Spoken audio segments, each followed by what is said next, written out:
Monday, August 28th, and this is Geeknights. Tonight we talk about the miraculous Bit Torrent. Let's do this.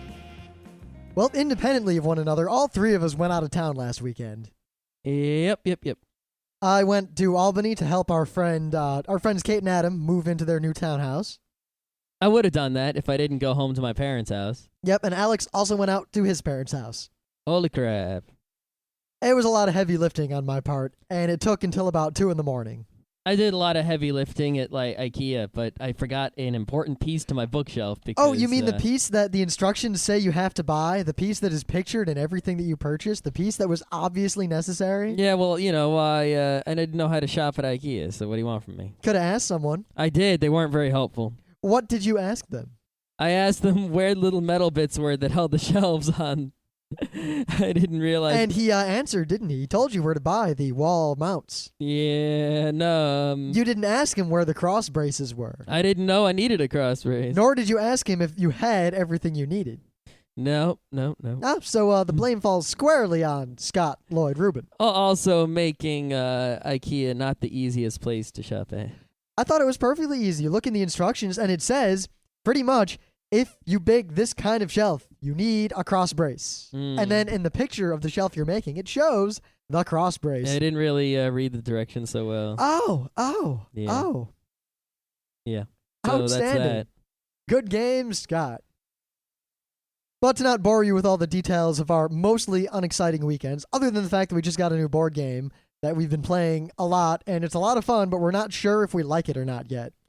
Well, I think I like it in terms of it's fun to play. The question is, how long will it be fun to play and the strategy? But that's for a Tuesday. It is. Though I will note that I just creamed. In fact, between me, Alex, and Scott only got 3 points in the entire game. Well, I won the first time we played. The second time we played, I had a good showing. The latest time we played, I got hosed. See, in the 3 times we played, hosed. I was in dead last by a lot. I was in the middle of the road, pretty much right in the middle, and then I won by a lot. So my performance was inversely proportional to yours. Yeah, pretty much. And then Alex just did really well, generally. Yeah, I think so. All right. Anyway, in the news, this is a little bit old, but it's something that really bothered me. I mean, everyone who knows me in the real world, or in meat space, knows that there are certain issues that even if I don't say anything, or if I just let it go by, there's that glimmer of, if I felt like it, there would be a torrent of me talking about the topic ad nauseum. Mm-hmm. Maybe a bit of frustration. Usually these things are pseudoscientific things. We just can't stop yelling about those. I mean, someone says the word chiropractic, and I just think, and it really takes effort to not say anything. Mm. And another one of those issues is eco-terrorism. Now, not the fact that it exists or when people talk about it, but when it affects the world or when it happens. And recently, the world has lost a great scientist due to eco-terrorism. What, did they kill him?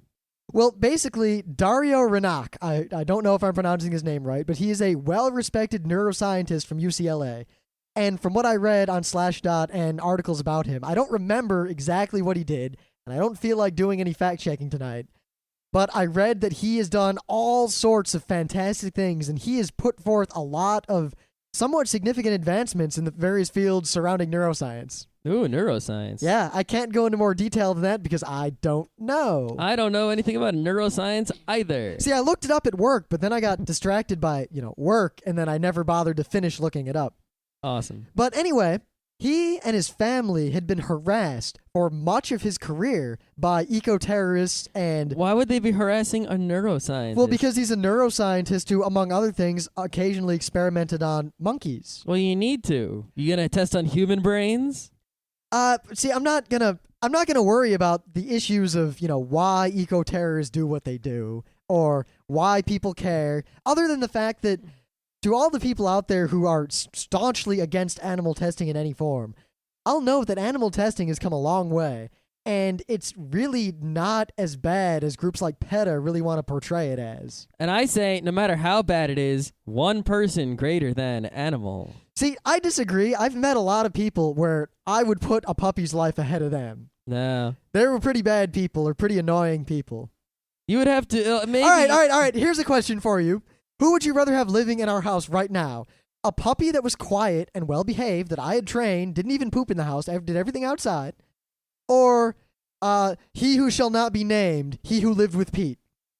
It would be more interesting to have he who shall not be named, because unlike some other people who would allow their lives to be ruined by he who shall not be named, I would ruin the life of he who shall not be named. I don't think you could. And achieve great entertainment from it. That's like saying, I'm going to hurt that masochist. I'm going to hurt him real bad. That's right. That's what I'm going to do. All right, how about a nice, well-behaved, clean puppy?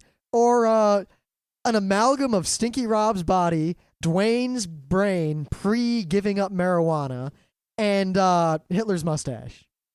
Hey, Hitler's mustache. Interesting. That would definitely...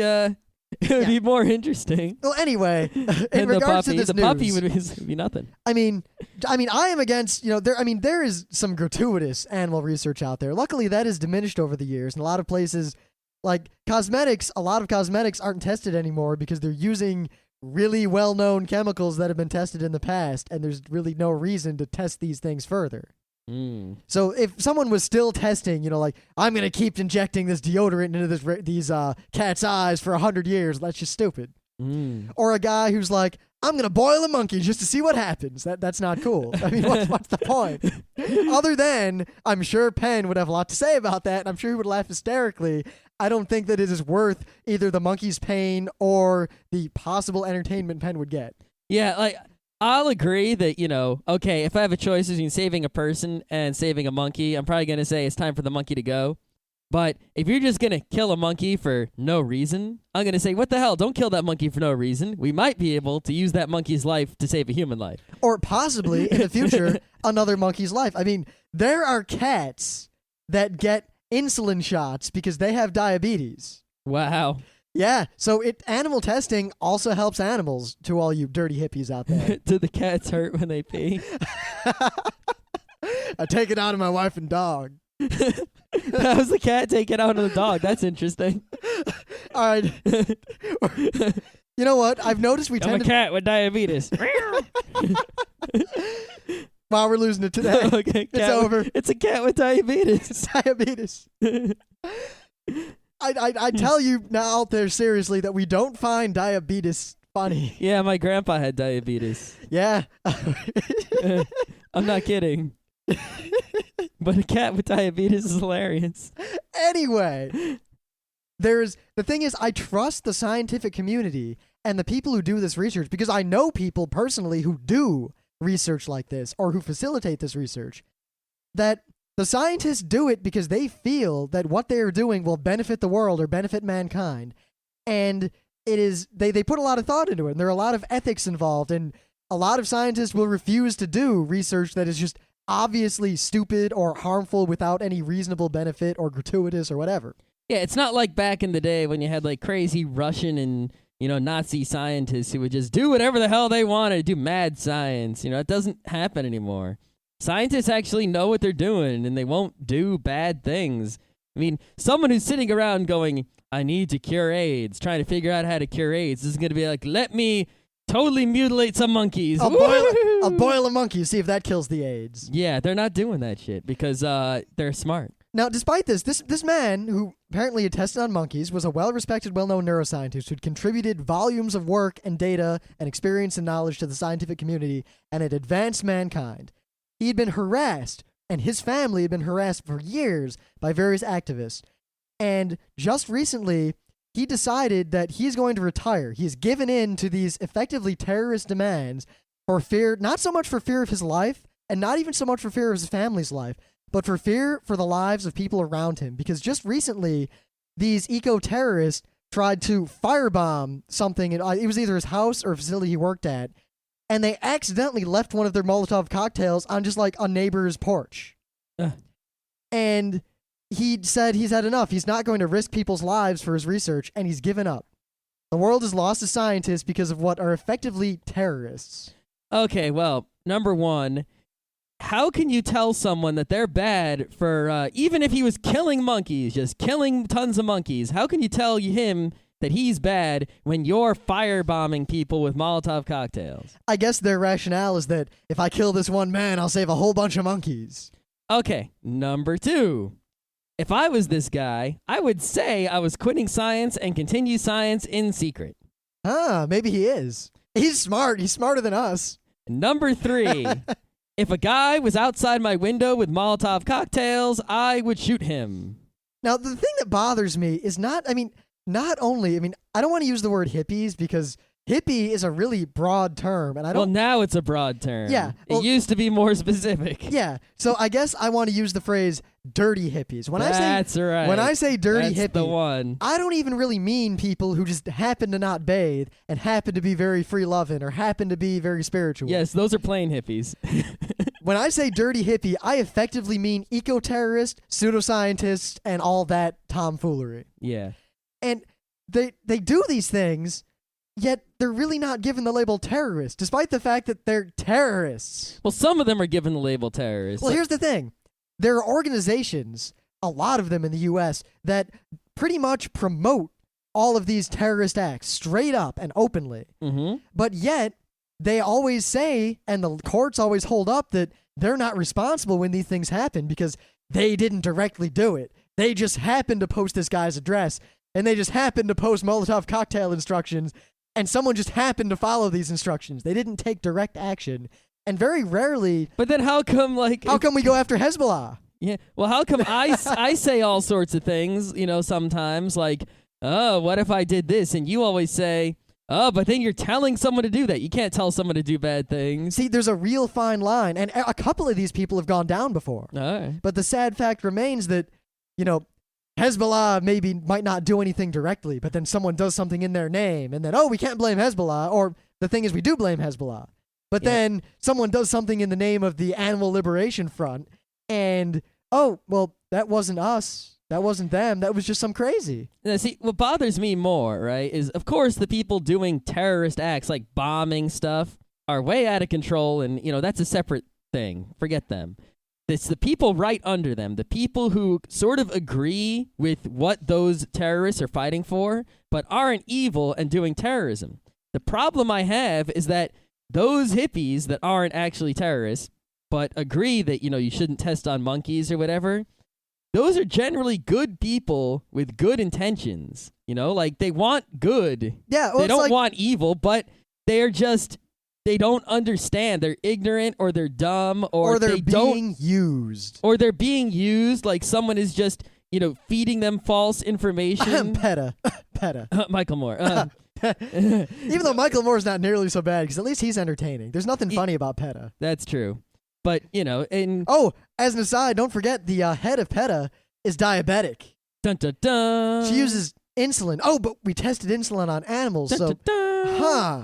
Yeah. Huh. But the point is that these people, if anyone else had given them the correct information, would be on the good road. They'd all be cool. Or in the very least, they might be rational about it. Like, I still disagree with the animal testing because I am against science and whatever, but I'm not going to kill people because of my belief. The thing is someone could be evil. Someone could be rationally or irrationally evil, and it doesn't matter either way because the result is the same. Well, yeah, but someone can be rationally or irrationally good, and it's the irrationally good people that it's like, what do I do with you? You won't listen to me because you're not rational, but you're not doing good like you want to. You're doing bad because you don't know any better. Like what a lot do of I do with environmentalists. you? I mean, there are a lot of environmentalists that really care about the environment, and they get active. They work on recycling programs, and they do good things. Then there are a lot of environmentalists who they don't know much about it. So, like, they'll campaign against nuclear power because they think it's dangerous and they think they're doing a good thing when really nuclear power is probably the cleanest form of energy we have. Yep. It's like, I just don't know what to do with those people. Now, the worst part is... It's like, I'd rather have the rational evil guy, because at least I can talk to him, and he'll talk back in a way that makes sense, even if he's saying the wrong thing. I mean, if you went up to Emperor Palpatine... after, in the 4th, 5th, 6th movies of Star Wars, and you said, hey, you're an evil fuck, he would say, yep. And then he'd zap you with his lightning, and you'd say, yeah, that's about what I expected. Yeah, he might say... At least you know what you're getting. The irrationally good people, it's like, they hurt so much. Now, the worst part is, I mean, at least I can almost understand what went through these guys' tiny little brains, because, he's testing on monkeys, so we'll kill him. apparently in 2001, the ELF, I don't know what that stands for. It's one of those groups. It stands for ELF, like Rivendell. They bombed a facility at the University of Washington for kind of the same reasons. Now, you might think, oh, was it the facility of monkey testing or the facility of crushing cats? It was or like what? the planetarium or something, wasn't it? It was the University of Washington Center for Urban Horticulture. Plants. Nothing but plants. They were studying how to grow plants in cities, basically. But they happened to have done a little bit of genetic engineering on these plants. That is why these dirty hippies bombed it. Yeah, I don't think I need to go in anymore because I don't want to turn this into the episode of Rim bitches about eco-terrorists, dirty hippies, and pseudoscience. But suffice to say, I really don't like eco-terrorists, dirty hippies, pseudoscience, and I was going to say someone's name just to be funny, but never mind. Well, get ready for fun because we're going to bitch and moan about DRM now. God damn it. So Windows, Microsoft Windows, and Windows Media Format have a DRM schema, I guess you would call it, known as plays for sure. Plays, the number 4, and then sure, as opposed to Apple's fair play. All right, that's somewhat painful because it's not even leet speak. It's just like cutesy AIM speak. Yeah, so if you buy, an MP3 player that supports plays for sure, or you have Windows Media Player, or, anything like that, you can get plays for sure DRM'd files and play them. Do those files even exist? Yes, you can get plays for sure DRM files. I think if you sign up to Napster or a couple other of the, those pay services, I think, they provide you with plays for sure files. Now, the way some of those services work is you basically pay monthly to maintain your account, and then you get so many songs, but you can also buy more songs. I'm not exactly sure of the specifics. Oh, is this one of those when you stop paying, you lose access deals? Exactly. When you stop paying, you lose your songs. That's such a bad idea for so many reasons. No matter how you feel about DRM, that's a bad idea. Yep. 'Cause Now, it can't. Okay, anyway. some guy came up with this program called Fair Use, the number 4, and then the WM, so Fair Use for Windows Media. It removes the encryption and the DRM from plays for sure files. You know what? This guy is probably one of the closest men or women to being given the title of a Geek Knight. Yeah, it's like DVD Jan, and then this guy. Yeah, I'm real happy with this guy. In fact, I think I'm going to nominate him as the first possible candidate for this year's Geek Night. Possibly. Anyway. So, one guy was writing an article please, Microsoft, don't patch the DRM to fix this. We want to be able to use this program. Please don't patch it. Wait. Please, Microsoft, don't fix this obviously glaring hole in your failing DRM scheme. Exactly. Well, as we know, it is technologically impossible to create a DRM scheme that is foolproof because you are essentially giving someone something, but you're giving it to them inside of a safe, and then you're giving them the key.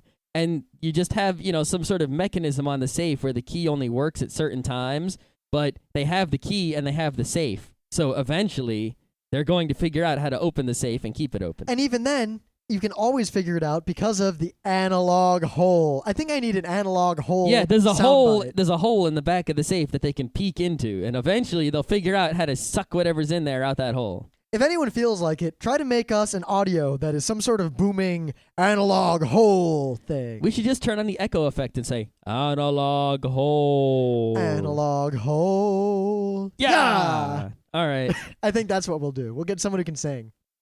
Yep. The point is that maybe if Microsoft doesn't patch this, is it now smart to sign up for the new Napster and get a crap ton of music that is not DRM'd? You know what? Most of the music I like isn't on Napster anyway. That's what I'm saying. But for other people who are into the current music, Yeah, maybe. I guess my opinion is that, early on, I hated the RIA and, bastards, and I'd always fight it and I pirated everything. Then I realized that the vast majority of the music I was pirating had almost nothing to do with any of this. Because most of the music I like is either foreign, old, or obscure. Yeah, I mean, all the old music that was RAA, I got in the Napster days and the WinMX days, and now there really isn't. You can't. Yeah, I mean, what? We've got every Led Zeppelin song. Yeah, We've got every Rolling Stones song. No one's making more old music. It's already existing. That's why it's old. I've already got all of it that I want. If I want more, I can go and get I can go buy used CDs, rip them, and get them back to the used CD store, or I can go to my dad's. Take a his turntable and a vinyl record and take them off with the analog hole. But, the new music I don't care about. But some people do. And thus... Well, I care about new music. I don't care about top 40s new music. Yeah, that's what I mean by new... I mean, I gotta new say... pop music in the U.S. Total aside, but I have fallen in love with the Cat Empire. All right. I don't care so much for the Cat Empire. Yeah, well, you don't like ska. Kinda. You haven't liked any of the ska I've played, except for that one song from Snatch. There's a few skas This I like. town is looking like a ghost town. Ooh. Whatever. Okay. So, that's the news. That's the news. It's kind of an old news, actually. It's from a while ago, but... It's not from that long ago. It's August 25th. Oh, whatever. What day is today, Scott? That was 3 days ago. Yeah, you know what? When was the last time we did a show? Yeah, we pretty much broke this news as soon as we could without doing a Geeknights unscheduled news bulletin, which we've never had cause to do yet. Yep. Okay. Rest assured, though, if something crazy ever happens, there's going to be a Geeknights about it right away. Unless we're dead, or we're there. Or we caused it.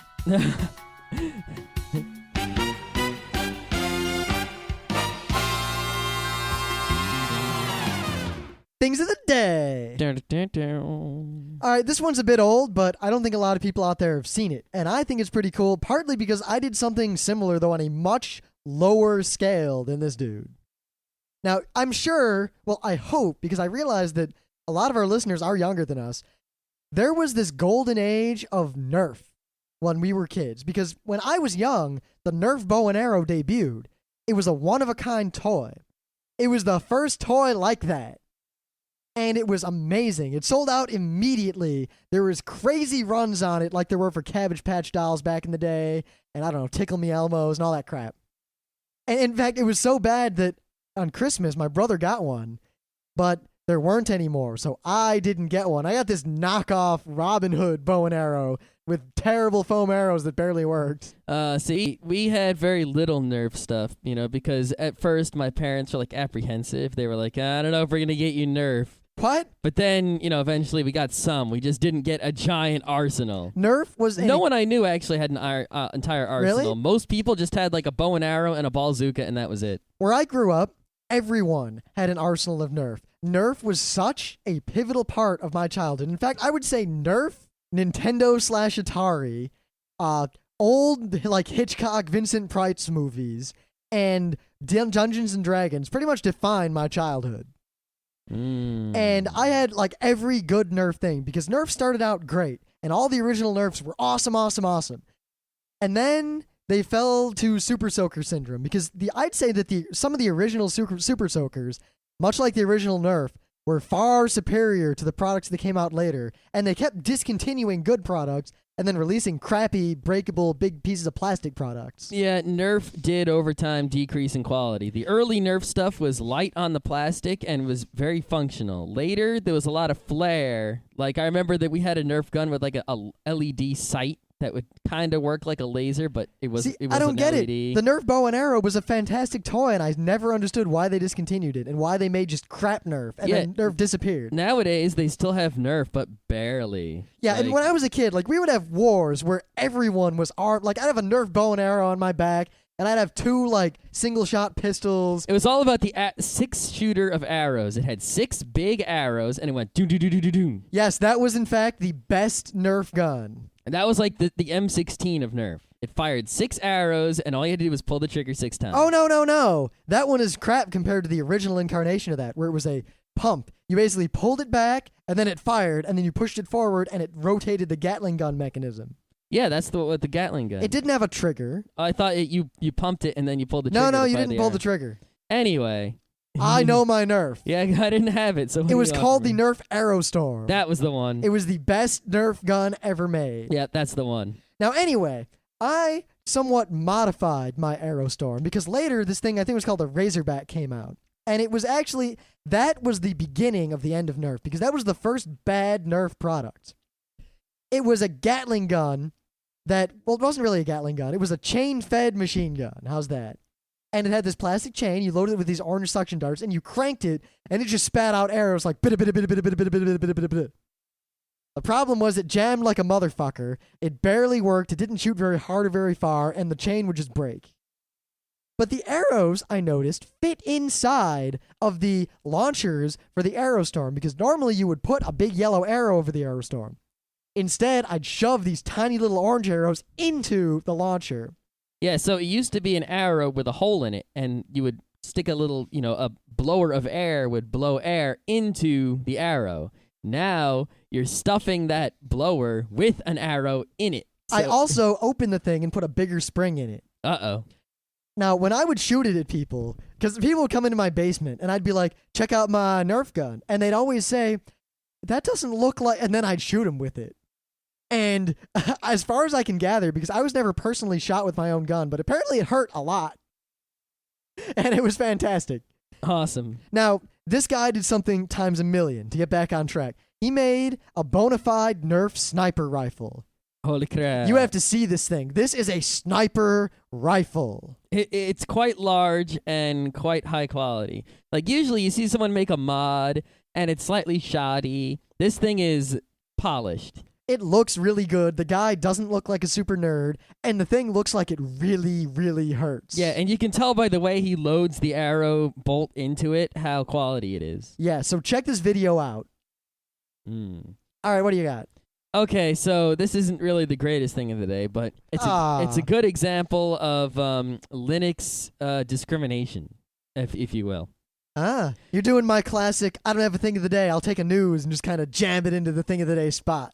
Sort of. It's not really a news so much. It's yeah. Anyway, at NewYorkTimes.com, the website of the New York Times, they have some videos. And some of these videos are in different sections on the site. Now, these videos play with the Flash player. It's sort of like YouTube, it's Flash video with a slightly different piece of, not the same as YouTube, but it's the same thing.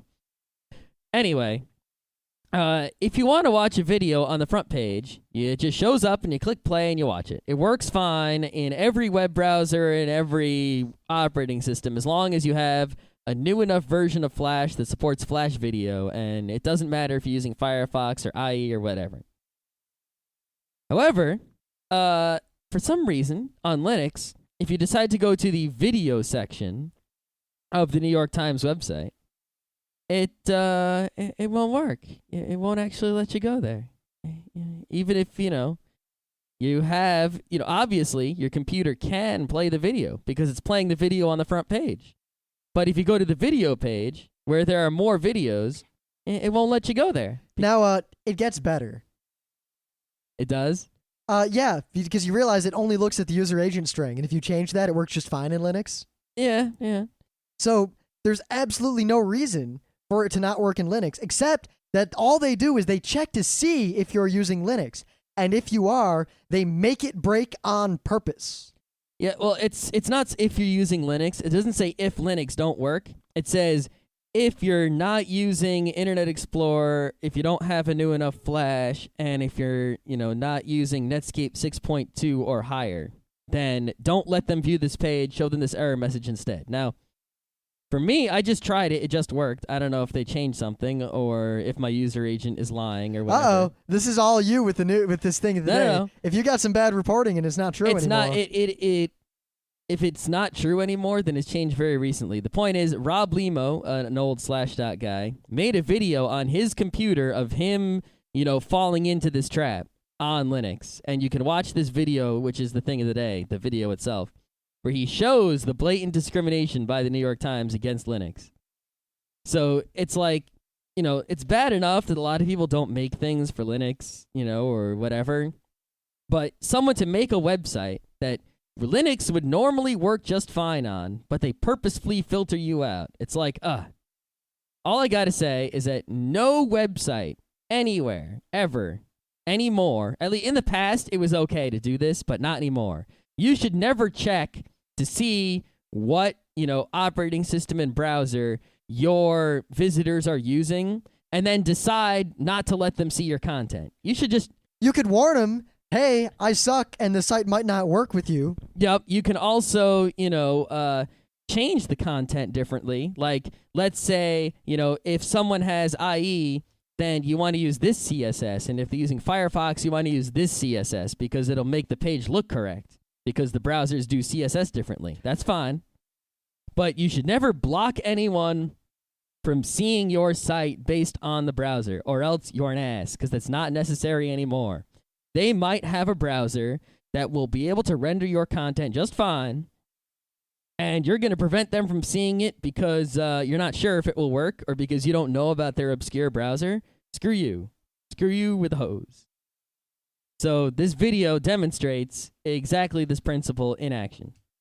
And so on to the actual main bit today, something Scott said we'd talk about it. I didn't say anything, but it's something we could do. Yep, it's easy. And it's informative, and a lot of people seem to not quite grasp this concept that I thought was common knowledge. Yes. Now, we're going to talk today about Bit Torrent. Something you should already have known about. Partly because there are a lot of misconceptions as to what Bit Torrent is and who it benefits. And what it's for and how it works, even though all of this is widely publicized and talked about. So first, I guess, a bit of history. Okay, well, back in the day, occasionally, there would be a very popular file that people would want to download. Like perhaps the latest update to Counter-Strike. Or a large ISO to a new version of a Linux distribution. Or a Final Fantasy V translated ROM. That's a personal story. I got boned. Anyway. Or a new anime fan sub. Now, the solutions, in the past, this would cause a problem because if a lot of people all wanted the same file at the same time, you needed a gigantic computer to be able to serve it to all of those people. Gigantic. Now, sometimes you could set up some mirrors and people would, disperse themselves among the mirrors however they wanted, but this was bad too because now everyone has to go to all these mirrors and some people hit all the mirrors because you can't stop them from doing that. So that didn't work out either. And there was also the issue that it's not like these files would be downloaded like this all the time and you needed this horsepower all the time.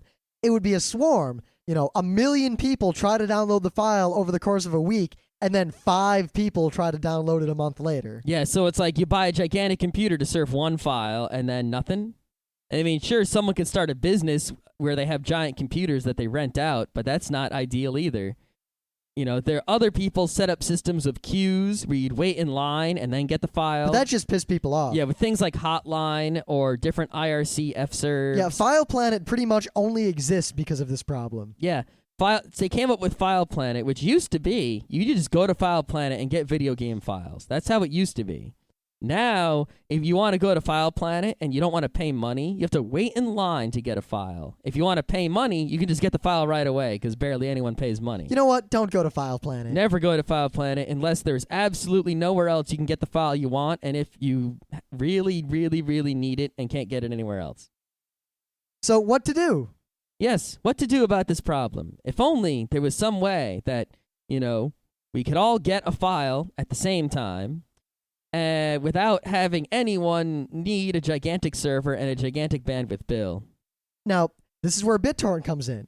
Because essentially, in a very high level, what it does is if one person wants to download a file, they get it from the server. If 2 people want to download the file, they both get different parts from the server, and then they share those parts. Mm-hmm. If 100 people want to get a file from a server, 100 people are all getting different parts and sharing them with each other. So the server is effectively in this high-level, somewhat optimal theoretical situation, only giving the file out once, and then it's being shared by everyone else in a swarm. Yep. The more people download, the faster it gets, and the server, no matter how many people are downloading it, sees almost no traffic. Yeah, let's be a little more specific. Let's say you have a file that's 100 megabytes, right? Now, you need to give it to a whole mess of people. What you do is you break it into smaller bits. Let's say each of them is 1 megabyte and there's 100 of them. I'm just making up numbers. They're probably much smaller. And you need to give this to 1,000 people. Well, first you give one packet, 1 megabyte to one guy. Then you give a different piece to a different guy and a different piece to a different guy. Then they share the bits among themselves. So everyone is out there saying, I need this bit, and then someone gives them that bit. So I have 1 and 3, Scott has 2 and 4. I give him the ones he needs, and he gives me the ones I need. And eventually, everyone has all the ones they need, but they don't all get them from the server. They don't all get them from one person. They all get them from different people over time. So, of course, the actual download speed is going to be slower because you're losing time trying to figure out who to get the next bit from. You're getting different bits from different people who transfer the bits at different speeds. It's not going to... But at the same time now, 1, you're downloading all these different bits at the same time up to the cap of your bandwidth and their bandwidth. Mm-hmm. And 2, there's no waiting. Yes. That was the biggest problem, was the waiting. I mean, sure, back in the day, downloading a Counter-Strike update, as soon as you actually started downloading, it would be as fast as you and that server could go, and it would go, done, because it would just send you the whole file in a straight shot.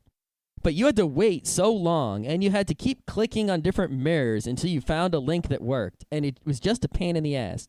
With BitTorrent, you click once, and you wait, and you leave. You don't have to sit there doing things. You just get up and leave, you come back, and it will eventually be there. And it's all happy. Okay, let's talk a little bit about where BitTorrent came from. All right, well, you're the one who looked all that up, Yep. since I didn't remember who made BitTorrent. I used to know his name. It's Bram Cohen, like I thought. Yeah. There's a guy named Bram Cohen, and he worked for a company called Mojo Nation that was basically, they were making a system that allowed people to break up files into little bits and encrypt them, and then distribute those encrypted bits over computers running the Mojo Nation software. So it was sort of like the security thing where files got broken into bits and then sent in bits, different chunks that were encrypted for security. So that way no one could spy on your file because they only had a small portion of it, which is useless. And those small portions would all go to different places on the internet and eventually, end up where they were supposed to be. He left that company and made BitTorrent, which does, breaks things into bits to share them instead of, encrypting them all secret-like. And we have BitTorrent today. Now, today, BitTorrent is like an actual company that does things instead of just, it used to be one guy asking for donations and getting a lot of publicity. Now it's a whole company with businessmen and all sorts of fanciness. And that's a good thing, I say. The guy, Bram Cohen's still the CEO, so he invented it pretty much all on his own. Now, I've noticed a lot of people lately, partly in our forums and partly on the internet, they'll complain about BitTorrent in that they'll say things like, oh, I want to download this anime that was on Anime Suki a month ago, but there's no seeds and it's downloading really slowly. I thought BitTorrent was supposed to make this fast. Yeah, BitTorrent wasn't supposed to make it fast. It was supposed to make the files available. And basically, it's faster the more people are downloading it. So if something's not popular anymore, it's going to be, at best, as fast as that server could have served it on his own, and probably broken, because for various reasons, mostly involving copyright law, torrents tend to be very ephemeral. They come and go, and then they're gone. Mm-hmm. Yeah, something you have to understand about BitTorrent is the seeders and leechers. And back in the day, leecher meant, someone who downloaded a whole bunch and never uploaded anything on a network like Napster or something. And leecher in BitTorrent doesn't mean exactly the same thing, but it's pretty close in its meaning. Except it's not really a bad thing, because it's just how it works. I mean, a lot of people can't really serve so much. Yeah, leecher used to be a bad saying. Like, hey, you're downloading a whole bunch of stuff off Napster, but you're not sharing anything you've got, and that wasn't cool. But nowadays, leecher in BitTorrent, when you're downloading something, you're also uploading at the same time. So a leecher isn't a total leecher. There's also a seeder. A seeder is someone who's already downloaded the entire file, but they are continuing to send chunks out to people who need those chunks. And that more seeders that you can find on a torrent, the faster it will go. So leechers help a bit because, they're uploading and downloading. But seeders help a whole lot because you can ask a seeder and he'll have whatever chunk you need. So the more seeders and the more leechers out there, the faster the torrent's going to be. But that's not the only factor. A lot of people still complain, that a torrent isn't working well, even when there are a whole bunch of seeders and leechers. Well, a torrent could work really well when there's only one seeder and leecher. If that seeder is your next door neighbor, because you're going to be able to get all the chunks from him right away, and you won't need to worry about anyone else in the whole world, But, there could be 100 seeders on the other side of the world, which means it's going to be slow because no matter who you're getting the chunks from, they're on the other side of the world. Or there could be one seeder he's seeding for you, and he's really, really fast, but he only has half the file. Yep. And the rest of the file is all coming. Everyone is getting the file from the one then dude if he's only got half the file, he's not a seeder. He's still a leecher. Oh, yeah, but he can also be serving. Yep. And, and the thing is when someone makes a new BitTorrent, what they do is they take a file that's already completed. They then create a torrent file.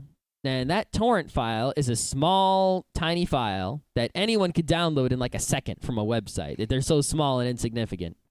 I think if you're on dial-up, it would take you less than a minute to download a torrent file. And you give that torrent file to your torrent client, and that tells the torrent client how to find the tracker and how to get those chunks of the file and, who's seeding it and who's leeching it and all that stuff. We could go into more detail, but you probably don't care. If you guys really care, let us know. We'll do another episode. Yeah.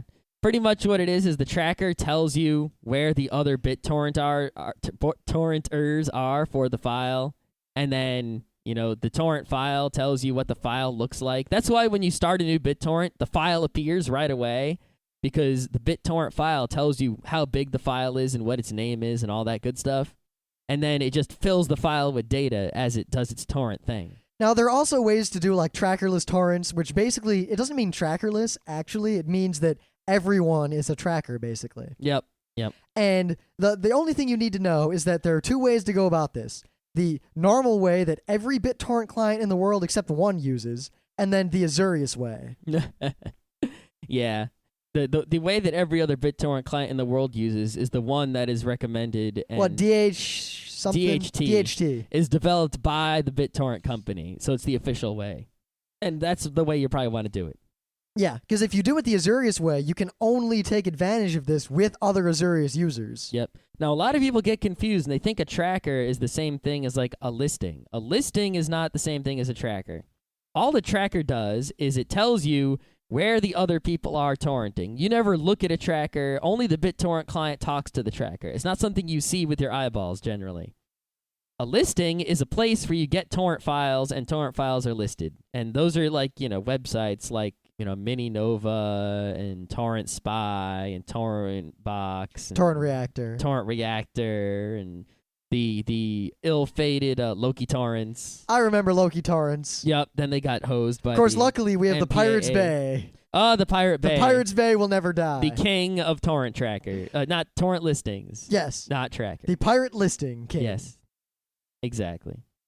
Anyway, now, in terms of actually using BitTorrent, I assume all of you out there can do it. You download a BitTorrent client. Now, you can get the BitTorrent client if you want. There are also a million other BitTorrent clients. Yes, I prefer the BitTorrent client. However, you can also get Azurius, which is a big Java thing. Yep, Azurius is really, really simple to use. You can get a very popular one is MicroTorrent, which is not actually MicroTorrent. It's like, mu, the little micro Greek letter, and then the word torrent. The U with the long thingy coming off the left side. Yeah.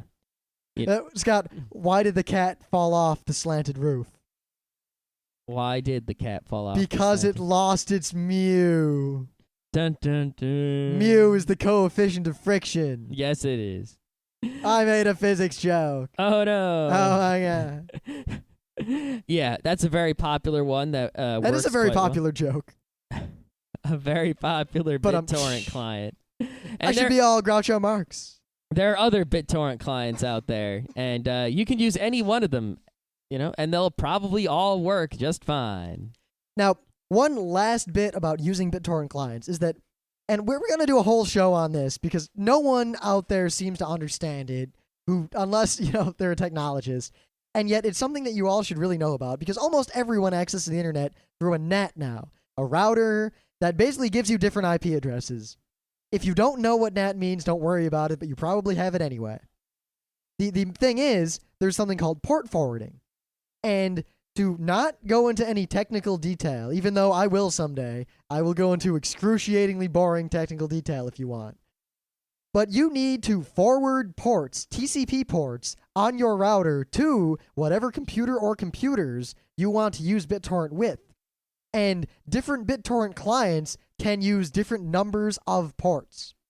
If you're using the normal BitTorrent client and you have only one computer that wants to download torrents, forward ports 6881 through 6999 to the computer that is running BitTorrent, assuming that computer is somewhat secure.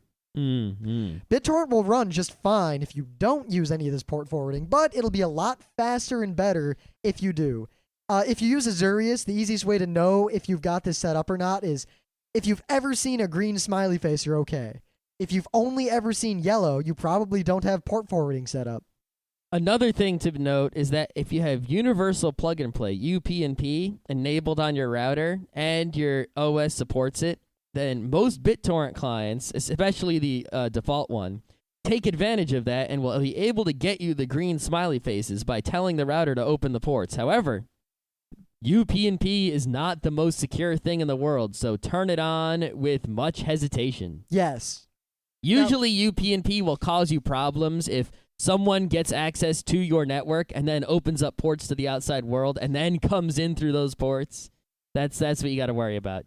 Yep, and of course, one nice advantage of Azurius, if you don't want to really bother with this so much, is that you can tell it, use this one port for all that crap, and then just open that one port. Yeah. And in a lot of ways, that is probably how the BitTorrent client should be, but I guess because the BitTorrent client is written by someone who's technical, and because this solution works just fine for technical people, there was no reason to make a single-port solution.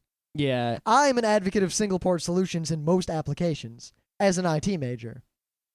I think it's just the way the software is written. It's faster and more efficient this way. Yeah, I mean, you can make arguments both ways. He chose to do it this way. I'm not going to argue with him. I think it's mostly because you don't know about coding. But at the same time, I'd have to look at the software. You don't know about networking so much. I know about network coding. I know how to code network applications. I took classes on coding network applications. Yeah, me too. Yeah. Anyway, that is all you need to know about BitTorrent unless you want to know more. Yeah, if you don't know how to specifically use BitTorrent, I mean, it's so dead simple. You can find it on the internet at the BitTorrent website. And if you guys really want to hear a more technical discussion, like specifically, why these ports need to be open, or how a tracker works, or what protocols are used, or how does it know that the pieces you're getting from other people aren't broken, we could do a show about that.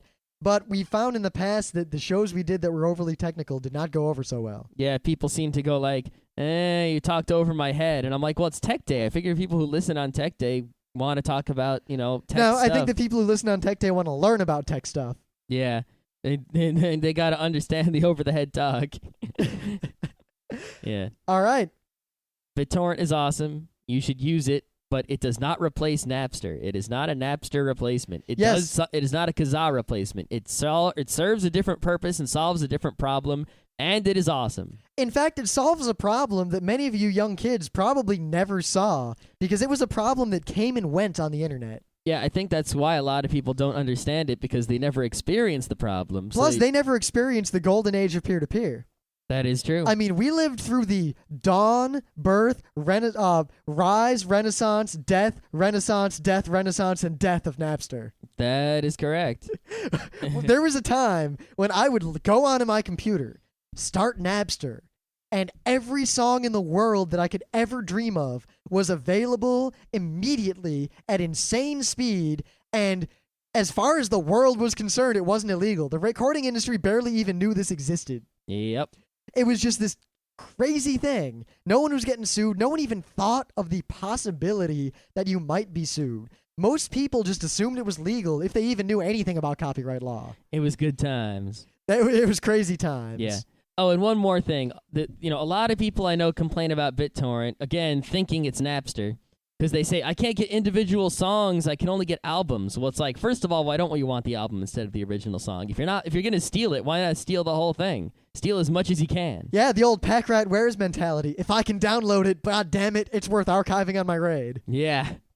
And if you just want one song, well, if BitTorrent's the easiest way to get it, download the whole album and delete everything but the one song. Yeah, or if you just want the one song, you could use the iTunes store for $1. And, of course, deal with DRMs and whatnot. Yeah, but then you hack the DRM to the analog You hold. can't hack the iTunes DRM right now. Yeah, you can. Analog hold, bitches. Well, the way to do it now is to burn a CD and then rip it off the CD. Yeah, the pseudo-analog hold. Which costs one CD and then $1. But anyway, no, but the reason that is because putting incredibly small files on BitTorrent is kind of pointless. Unless it's an incredibly popular file. I mean, yeah, if you have a 3 megabyte MP3, you can, nowadays that everyone has broadband, because realistically, BitTorrent doesn't work if you don't have broadband. With dial-up, it's basically useless. You know what? If you have dial-up, one, you're probably not listening to Geeknights. Though I know we have a few listeners who use dial-up. Seriously, I can't expect anyone to even download MP3s at all on dial-up. Granted, I downloaded MP3s over dial-up. That's like someone driving on the highway where the speed limit is 65, but their car can't get over 40.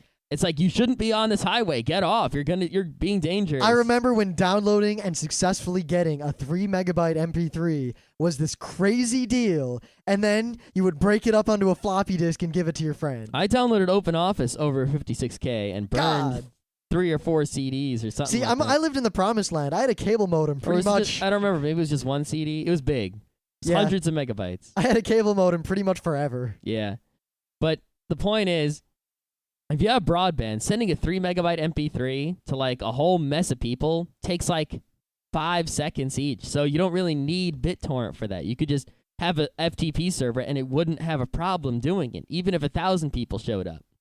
The problem is if you want to have a 500 megabyte or 2 gigabyte game demo that you have to distribute to people, then it takes so long to do it that BitTorrent actually makes things go faster and not slower. So that is why people only distribute entire albums and movies and TV shows on BitTorrent and not individual songs, because it's pointless.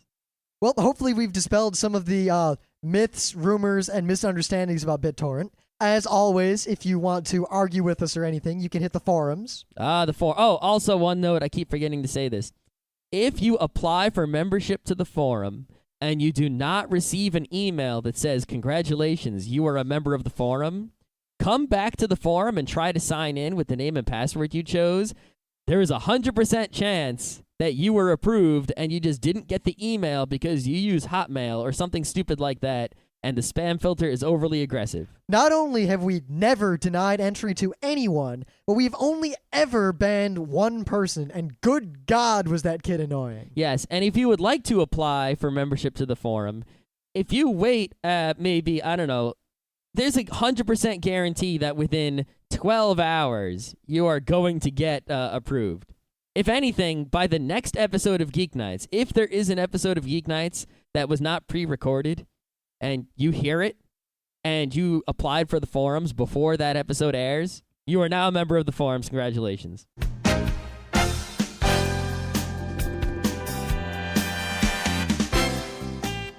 And that was Geeknights with Rim and Scott. Special thanks to DJ Pretzel for our opening theme. Be sure to visit our website at www.frontrowcrew.com. If you like our podcasts, you'll love our forums. Make sure you visit them. You can send your email feedback to geeknights@gmail.com. And if you want, you can leave us a voicemail at 206-333-1537. Geeknights airs every weeknight, Monday through Thursday. Geeknights is recorded with absolutely no studio and no audience. But unlike those other talk shows, it's actually recorded at night.